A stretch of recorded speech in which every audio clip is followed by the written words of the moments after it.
Jerusalem, early Sunday morning around the year 33. The sun has not yet risen. A woman walks alone toward a tomb sealed by a stone weighing nearly 2 tons. The male disciples are hiding, afraid they will be next to be crucified. She is not. Mary Magdalene crosses the darkness carrying spices to anoint a dead body. What she is about to encounter will change the course of human history forever, and Jesus chose her specifically to be the first witness. This woman, whose name would echo across 2,000 years of history, has had her image distorted, stained, and reinvented more times than any other female figure in the Bible. Painters portrayed her half-naked, repentant, weeping at Christ's feet with loose hair. Preachers described her as a redeemed prostitute. Novelists transformed her into a secret lover. Hollywood placed her in scenes of seduction and scandal. And for 14 centuries, most Western Christians believed Mary Magdalene was a woman of ill repute who abandoned a life on the streets to follow Jesus. There is only one problem with that story. It never happened. When you open the 4 canonical Gospels, Matthew, Mark, Luke, and John, and search for any verse calling Mary Magdalene a prostitute, you find something unsettling. There is none. Not a single line. The most defamed woman in Christian history is never identified as a sexual sinner in any sacred text recognized by the Church. The myth that pursued her for 1,500 years was born from a misinterpretation that became doctrine, from a confusion that hardened into tradition, from a sermon that rewrote the memory of a disciple. To understand who Mary Magdalene truly was, we must return to the beginning. Not to the beginning of the legend, but to the beginning of the woman. Her name reveals her origin. Magdalene was not a surname. It was a geographical identifier. Mary came from Magdala, a prosperous fishing town on the western shore of the Sea of Galilee, located about 7 kilometers north of Tiberias and roughly 5 kilometers south of Capernaum. In Hebrew, the town was called Migdal, meaning tower. In Aramaic, Magdala carried the sense of great or grand place. It was not an insignificant village. Archaeological excavations initiated in 2009 by the Israel Antiquities Authority revealed a city far more sophisticated than previously imagined. Archaeologists uncovered a 1st-century synagogue, one of the very few known from Galilee during that period, with deep red, mustard yellow, and blue frescoes on the walls, mosaic-ornamented floors, and a basilica structure supported by 6 columns. The main hall measured 120 square meters. At the center of the synagogue, they discovered what is now called the Magdala Stone, a carved block depicting elements of the Jerusalem temple, including the 7-branched menorah. It was a sacred miniature of Judaism's holiest site, located in a city far from the capital. This means something important. Magdala was not a settlement of destitute peasants. It was an urban center with a religious elite, active cultural life, and connections to Jerusalem. The 4 ritual bath complexes discovered, supplied by natural springs, making them among the purest according to Jewish law, demonstrate rigorous observance of the Torah. The mansions uncovered reveal sophisticated urban planning, with paved streets and interconnected cistern systems. Mary Magdalene likely grew up in an environment of relative prosperity and intense religious devotion, not on the margins of society. The Gospel of Luke introduces Mary for the first time in chapter 8, verses 1 through 3. Jesus was traveling through towns and villages, proclaiming the good news of the kingdom of God. The 12 were with him, along with several women who had been healed of evil spirits and diseases. Among them was Mary, called Magdalene, from whom 7 demons had gone out. 7 demons. That phrase has weighed heavily on Mary's reputation for centuries.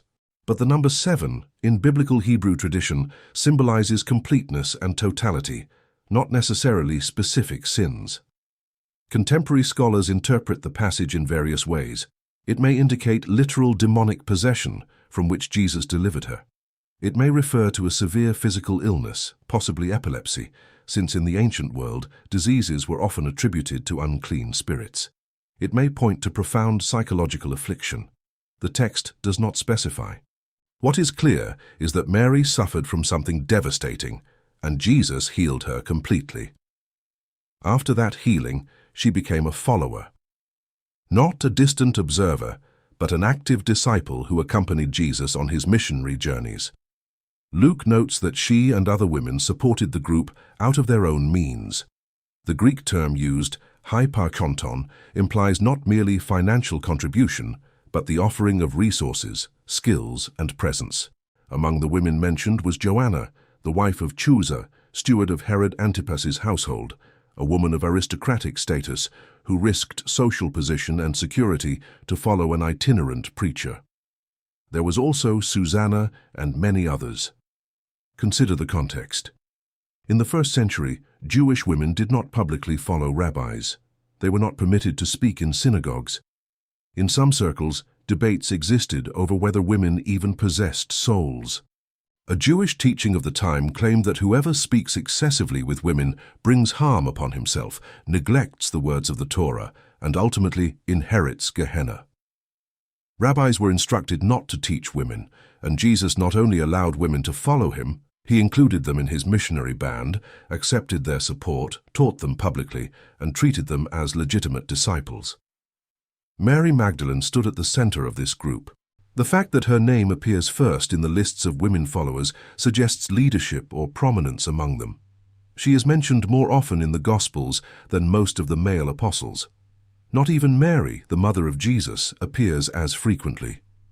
In the 12 passages where Mary Magdalene is named across the 4 Gospels, her name almost always leads the list, a consistent indicator of distinction. The ministry lasted approximately 3 years. During that time, Mary Magdalene likely heard dozens of sermons, witnessed miracles, participated in communal meals, and walked hundreds of kilometers along the dusty roads of Galilee and Judea. When the group finally traveled to Jerusalem during the week leading up to Passover, a journey of approximately 120 kilometers from Capernaum, she went with them. The Gospels move quickly from the Galilean ministry to the final events in Jerusalem. And here, in the most dramatic moments of the Christian narrative, Mary Magdalene assumes a central role that no historical distortion has been able to erase entirely. Consider the crucifixion. The male disciples fled. Peter, who had sworn to die beside Jesus, denied knowing him 3 times before the rooster crowed. The others hid in fear of arrest and execution as accomplices. The fear was justified. Rome dealt ruthlessly with insurrection, and followers of crucified leaders often shared their master's fate. But Mary Magdalene remained.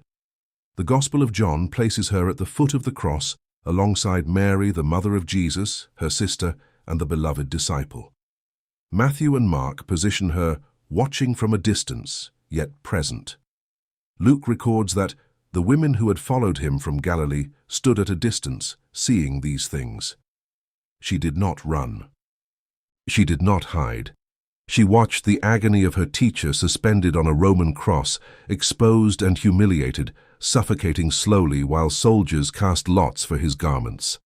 Crucifixion was designed to be the most painful and humiliating form of execution known in the ancient world. The condemned could take hours or even days to die, depending on how they were affixed to the cross. Gradual asphyxiation, combined with the agony of nails piercing wrists and feet, made each breath a torment. It was a deliberate public spectacle, bodies displayed in visible places as a warning. Family and friends typically stood at a distance, powerless, witnessing prolonged suffering.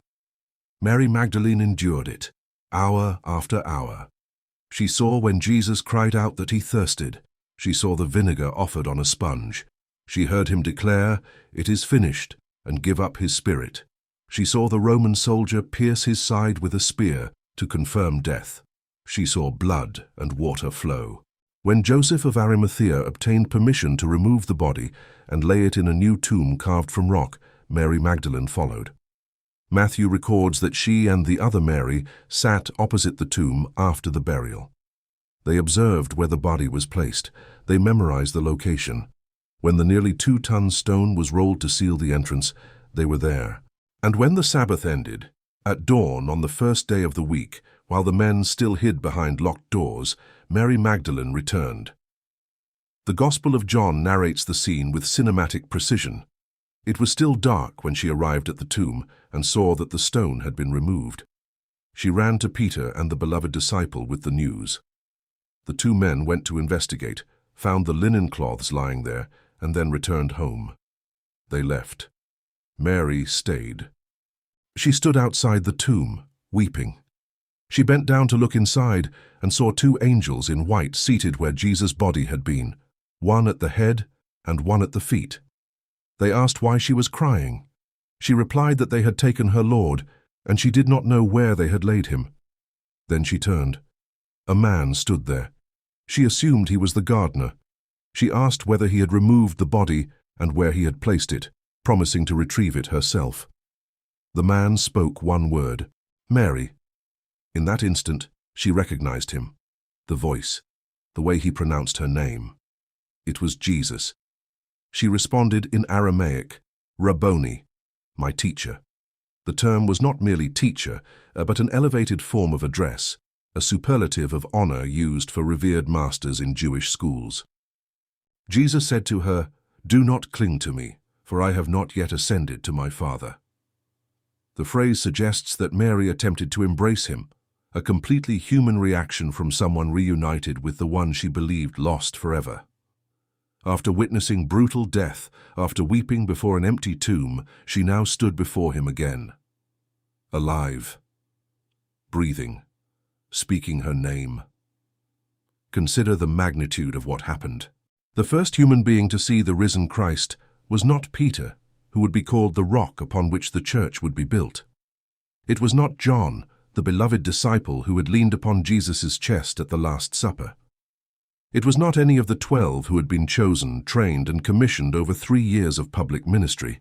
It was Mary Magdalene, and the mission Jesus gave her in that moment defined her title for eternity. He said, "Go to my brothers and tell them, I am ascending to my Father and your Father, to my God and your God." Mary ran. She found the disciples and announced, "I have seen the Lord," and she told them everything he had said.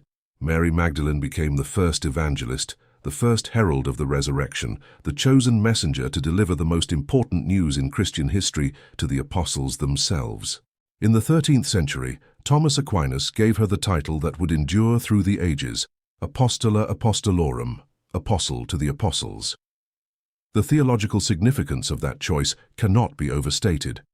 In first-century Jewish society, women's testimony was not considered valid in court. Legally, they were equated with children and slaves in terms of credibility. If the gospel writers had invented a story to persuade contemporaries, they would never have placed women as primary witnesses. It would have weakened the narrative in the eyes of any first-century audience. The fact that all 4 Gospels agree that women, and specifically Mary Magdalene, were the first witnesses of the resurrection suggests that the authors were reporting what actually occurred, even if it undermined credibility within the dominant culture. At the decisive moment of Christian faith, Jesus deliberately overturned the hierarchies of the ancient world. So how did Mary Magdalene become the repentant prostitute of popular imagination? The answer has a name, a date, and a place. On September 14, 591, a Friday, Pope Gregory I, known as Gregory the Great, preached a sermon at the Basilica of St. Clement in Rome. His text was Luke chapter 7, verses 36 to 50, recounting the story of a sinful woman in the city who entered the house of a Pharisee named Simon, washed Jesus' feet with her tears, dried them with her hair, and anointed them with perfume. Gregory did something no biblical text justified. He declared that this anonymous woman was Mary Magdalene, and he went further. He identified her also with Mary of Bethany, sister of Martha and Lazarus, who on another occasion anointed Jesus' feet with costly oil. With a single homily, 3 distinct women, the anonymous sinner of Luke, Mary of Bethany, and Mary Magdalene, merged into one figure. And because the first was described as a sinful woman, a phrase commonly associated with prostitution, Mary Magdalene inherited an identity that never belonged to her.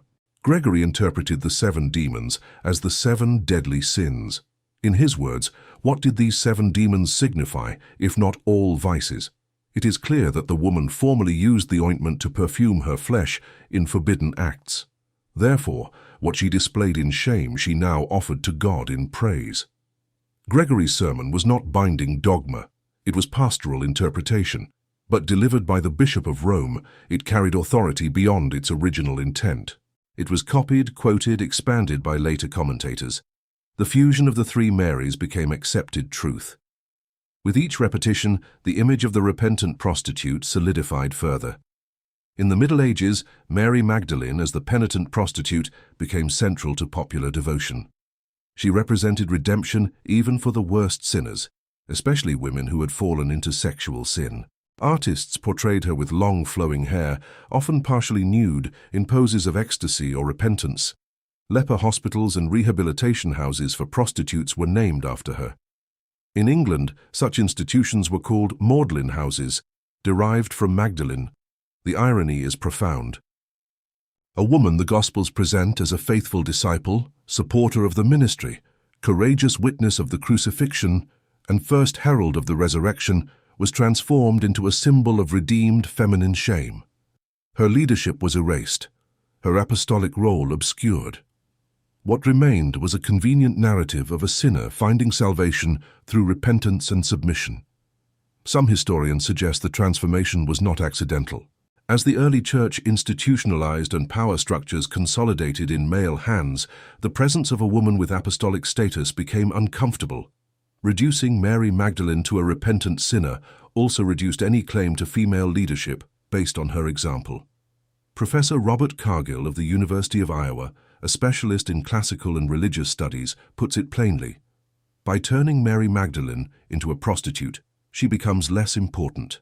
It diminishes her. She could not have been a leader. Look what she supposedly did for a living. The Eastern tradition never accepted Gregory's conflation. Orthodox churches maintained a clear distinction between the three women. For Eastern Christianity, Mary Magdalene remained the faithful disciple and first witness of the resurrection, unmarked by the stigma of prostitution. In the West, the distortion endured for nearly 14 centuries. In 1969, following the reforms of the Second Vatican Council, the Catholic Church finally corrected the error. The biblical readings used for the feast of St. Mary Magdalene were revised. The account of the sinful woman in Luke 7 was no longer associated with her. The Church officially acknowledged that there was no biblical basis for identifying Mary Magdalene as a prostitute, yet the correction went largely unnoticed by the general public. The image of the repentant prostitute had become so embedded in Western culture that it continued to dominate popular perception. Books, films, and novels perpetuated the myth. The novel The Da Vinci Code, published in 2003, added new layers of speculation by suggesting Mary Magdalene had been married to Jesus and borne his children, another claim without any foundation in the canonical biblical texts. It was not until 2016 that a more visible correction occurred. On June 3rd of that year, during the Jubilee of Mercy, Pope Francis made a historic decision. By decree of the Congregation for Divine Worship and the Discipline of the Sacraments, the liturgical celebration of St. Mary Magdalene was elevated from a memorial to a feast, the same liturgical rank granted to the male apostles. The official document stated that the decision reflected the current ecclesial context, which calls for deeper reflection on the dignity of women, the new evangelization, and the greatness of divine mercy. The decree restored the title given by Thomas Aquinas 7 centuries earlier, Apostle to the Apostles. A new Eucharistic preface was composed for her feast, recognizing her as the first witness of the resurrection and the first messenger to announce to the apostles what they, in turn, would proclaim to the whole world. For Italian theologian Lilia Sebastiani, the decision carries profound significance. In Hebrew, expressions like apostle to the apostles function as superlatives. It is like saying the greatest among the apostles. Placing Mary Magdalene on the same plane as the apostles, in her view, is even more significant than ordaining women priests because it affirms fundamental equality in the sphere of evangelization. Archaeology has also contributed to her rehabilitation. In 2025, researchers announced the discovery of a second synagogue in Magdala, located just 160 meters from the first. For the first time in biblical archaeology, two synagogues were found within the same settlement. The discovery confirms that Magdala was a city of considerable religious importance, capable of sustaining multiple centers of worship. Mary did not come from an obscure or marginal place. Today, the archaeological site of Magdala receives pilgrims from around the world. The Magdala Center offers lodging, biblical trails, and liturgical celebrations. The Duke in Altum Chapel, with modern architecture facing the Sea of Galilee, evokes Jesus' call to the fishermen. In July 2023, the Custody of the Holy Land promoted the first official liturgical celebration in Magdala on the Feast of St. Mary Magdalene. Only about 10% of the archaeological site has been excavated so far. Researchers affirm that major discoveries may still emerge. The city that shaped Mary Magdalene continues to reveal its secrets 2,000 years later. For more than a millennium, the Church confused her with other women, stained her name with sins she never committed, and reduced her to a symbol of redeemed feminine shame. But the original texts were always there, waiting to be read honestly. In 1969, the Vatican officially corrected the error, recognizing that Mary Magdalene was never a prostitute. In 2016, Pope Francis elevated her liturgical celebration to the rank of the male apostles. After nearly 2,000 years, the truth began to prevail, and perhaps that is the greatest lesson of her story. No matter how many layers of falsehood time deposits over truth, no matter how many centuries of distortion accumulate, truth is patient. It waits. And when it finally emerges, it cannot be ignored. Mary Magdalene was not the sinner they invented. She was the woman who remained, the disciple who did not flee, the witness chosen by Christ himself. And if you remember only one thing about her, let it be this: while the others ran, she stayed.